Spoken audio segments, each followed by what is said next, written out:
Welcome to my channel. This is Bruce the Boss, and today's story, professional skateboarder Taylor May Silverman takes a stand for women and female athletes all over the country in saving female sports against transgender individuals.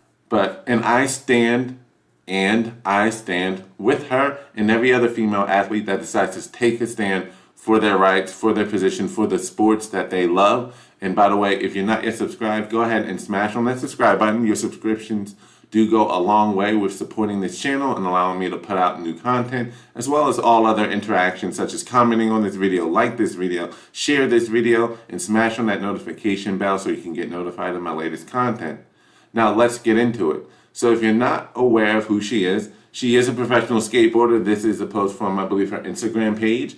Not a very big athlete, which I gotta say, kudos to her, because there are so many athletes out there that want to say something regarding biological men coming in and taking over this sport, but are so afraid because they'll lose their sponsors, and yet so many of them have far more supporters, far more fans, and are making so much more money. Here, she's, 4,200 followers, nothing to sneeze at, but it's also nothing to, write home about. She's still a very small athlete and or performer in this field, and she's willing to take a stand even if it might hurt potential growth.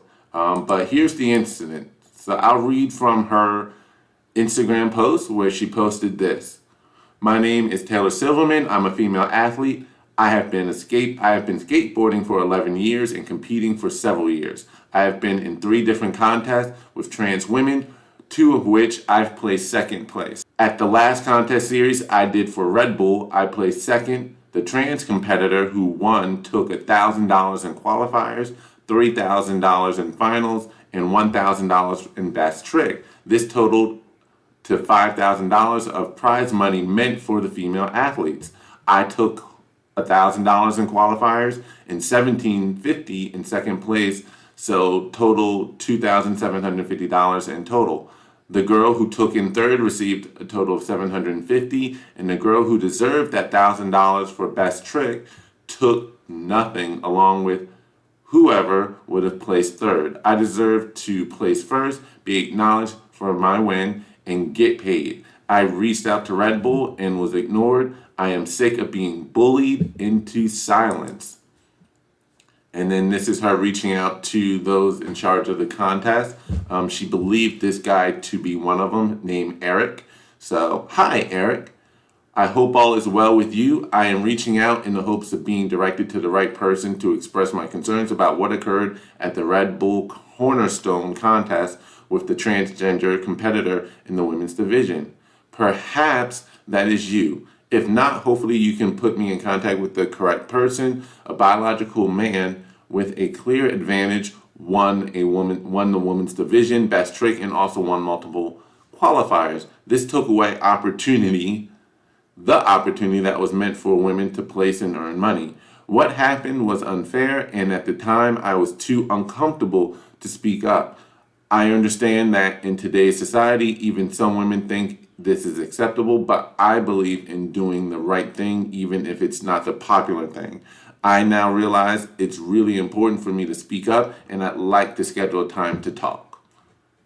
So basically, my takeaway from all of this is that it does look like at the time of the event with this Red Bull Cornerstone skateboarding contest, there was a trans athlete who was born biologically male. Whether or not she took hormone therapy and or went through with the procedure, really irrelevant, because obviously it likely happened after puberty, by which there's really not much you can do about the changes in the body and the advantages that men have.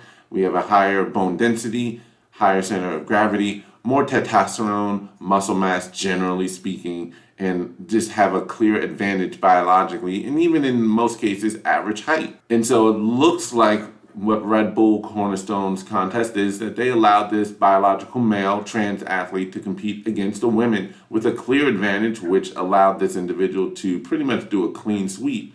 And she's right. She did take away opportunities, monies that were meant for the female athletes. Taylor could have taken home much more, ballpark figure around $4,000 if you take away the best trick that she admitted she wasn't in the running for. There was another female athlete that she believes should have won best trick, but unfortunately there was no second place prize, so that person took home nothing. Taylor should have taken home much more and ranked in first place for qualifiers and or first place. And there should have been, whomever should have been the female athlete winning third should have taken home that $750 as opposed to nothing. She's right, there is a clear advantage.